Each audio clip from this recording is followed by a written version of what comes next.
Bienvenidos a Economía. En la cumbre de la Unión Europea este miércoles en Eslovenia, España, Francia y Polonia han exigido a Bruselas intervenir en los mercados energéticos.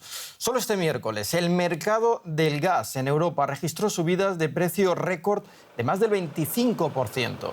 Ello se debe a la fuerte demanda ante la cercanía del invierno, sobre todo en Asia, pero también a una oferta y reservas limitadas en todo el mundo a raíz de la pandemia. Los expertos prevén también que los precios de la energía se mantengan elevados a medio plazo. Cuando los europeos encienden su calefacción o la luz, esperan que la energía que gastan sea fiable y a un precio accesible. Una confianza que se desvanece conforme aumentan los precios. Ante las peticiones de una respuesta clara, la Unión Europea dice que analizará el funcionamiento del mercado energético y estudiará cómo adaptar las normativas. Pero insiste en que la lucha contra el cambio climático debe seguir su curso.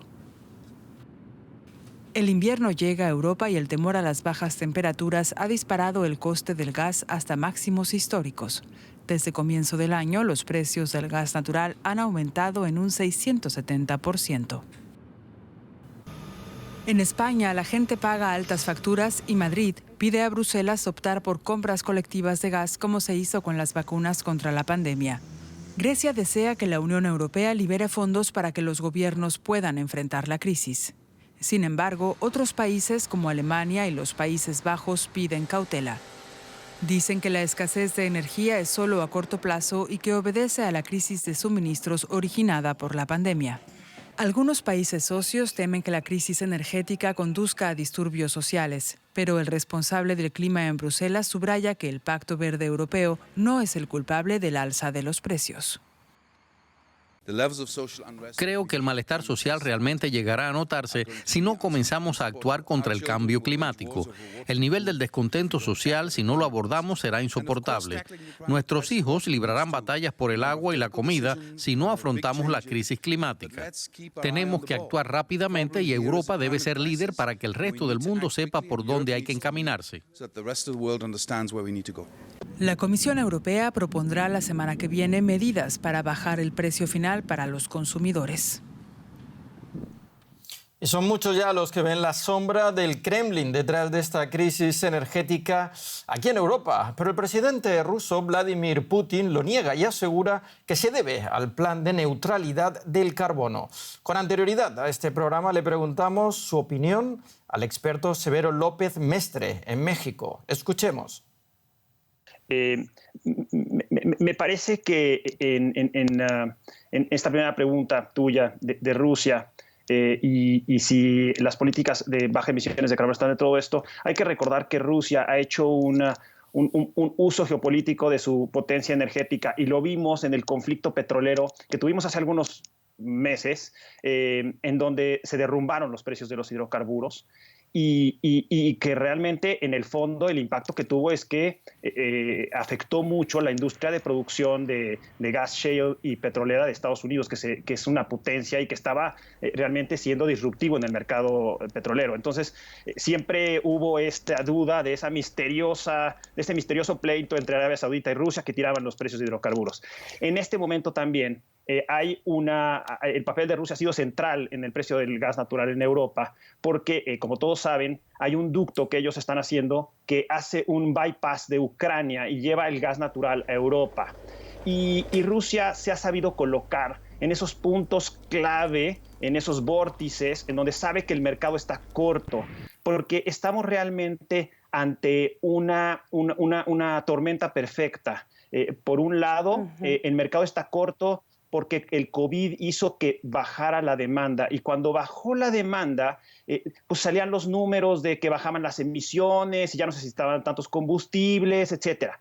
Pero en el momento en que arranca la demanda y arranca China y arranca Europa, los niveles de almacenamiento de gas natural están cortos. En Estados Unidos no ha subido la producción como lo esperábamos y Rusia está en el centro y no sube su producción de gas. Incluso con la entrada de Nord Stream, Rusia se mantiene surtiendo a Europa, no más allá de los contratos de largo plazo que tenía. Cambiamos de tema. La inflación se mantendrá alta en los próximos meses y solo volverá a los niveles previos a la pandemia de COVID-19 a mediados del próximo año. Así lo pronostica al menos el Fondo Monetario Internacional. De acuerdo con este organismo, esta tendencia se debe al impulso dado por la demanda sumada a la escasez de suministros y el vertiginoso aumento de precios de materias primas. Para las economías emergentes, el enorme desafío radica en el aumento hasta el del 40% de los precios de los alimentos durante la pandemia. Un gasto inevitable y que supone una gran parte de los ingresos de los consumidores.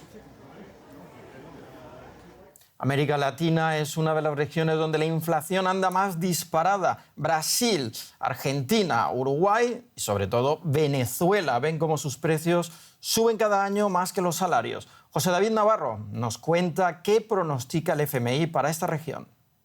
Pues los datos que adelanta hoy el Fondo Monetario Internacional se refieren a las economías en desarrollo. Ahí tenemos que incluir, por supuesto, a América Latina y se pronostica que este año la inflación pueda llegar al techo del 6,8%. La noticia positiva es que en el próximo año, en el 2022, esa inflación caería hasta el 4%. Estamos hablando de datos promedio, de datos generales, porque hay que recordar que hay países dentro de América Latina donde esas cifras ya se han superado. Es el caso de Uruguay, con una inflación por encima del 7%. Y sobre todo recordar el caso del que últimamente hemos hablado mucho, y el de Brasil, donde la inflación ha superado el 9%. Precisamente hoy el Banco Mundial ha advertido que esa presión inflacionaria podría limitar el crecimiento de América Latina, no ya este año, porque el crecimiento se aceleraría, pero sí en los próximos 2 años. Para evitarlo, hay ya países que han tenido que aplicar la medicina. El último en hacerlo es Colombia, elevando las tasas de interés para intentar controlar este problema, que es el de la inflación.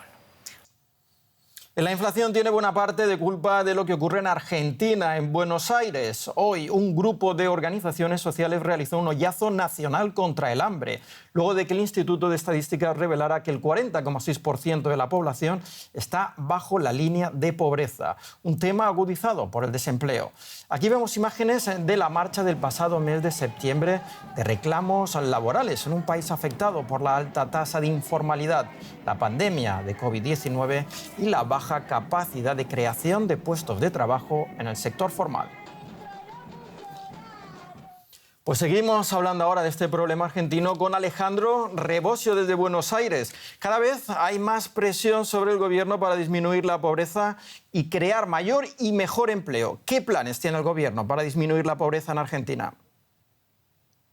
Por un lado, el gobierno apuesta a seguir reabriendo actividades. Ha logrado vacunar con 2 dosis al 50% de la población, y es así que en estos días hay muchas reaperturas de actividades, y con eso piensa seguir bajando la pobreza, que estaba en el 42% a fin del año pasado, al 40% en el primer semestre de este año, con la segunda ola, y pasada esta segunda ola de coronavirus se espera más reactivación económica. Sin embargo, el nivel prepandémico ya era de por sí alto, era del 35%. Por eso está tomando también medidas de rebajas de impuestos para sectores exportadores, como la exportación de servicios de economía del conocimiento, agroindustria, industria automotriz y también, por ejemplo, el sector de hidrocarburos, para generar divisas y para generar empleo de calidad. También impulsa las paritarias para recuperar un salario que en los últimos 4 años está cayendo su poder de compra. Y por último también está planeando reconvertir los planes sociales en planes de empleo. ¿Y cómo puede transformar el gobierno los planes sociales, los subsidios, en empleos?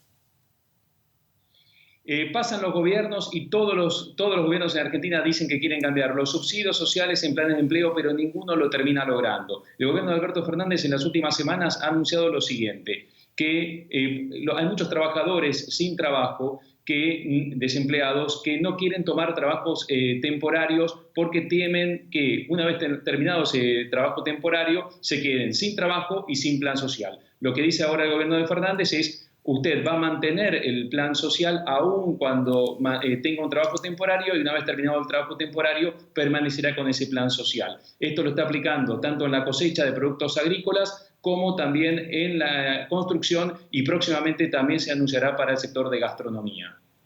Gracias, Alejandro Rebosio, por estas informaciones desde Buenos Aires, Argentina. Gracias a ustedes.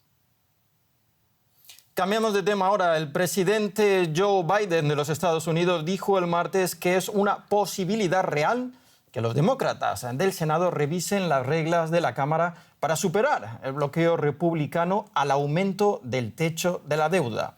El techo de la deuda se refiere a la capacidad del gobierno de pedir préstamos para pagar sus facturas.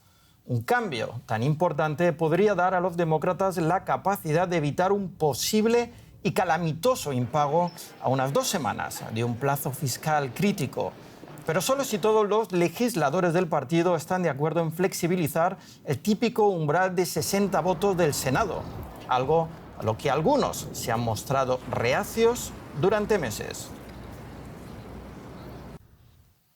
Y el cofundador de Facebook, Mark Zuckerberg, negó las explosivas revelaciones que una de sus ex empleadas, Frances Haugen, dio este martes ante el subcomité del Senado estadounidense.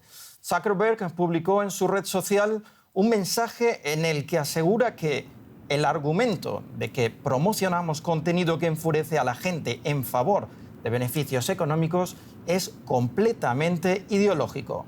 Y agregó que nosotros hacemos dinero por publicidad. Los anunciantes nos solicitan constantemente que no quieren aparecer junto a contenido agresivo. No conozco ninguna empresa tecnológica que se proponga crear productos que molesten o depriman a la gente. Pues así, con estas palabras llegamos al final del informativo. Ya saben que pueden seguir conectados a toda la actualidad económica en nuestra página web, así como en las redes sociales. Sigan conectados a Deutsche Welle. En menos de una hora os espero con más información.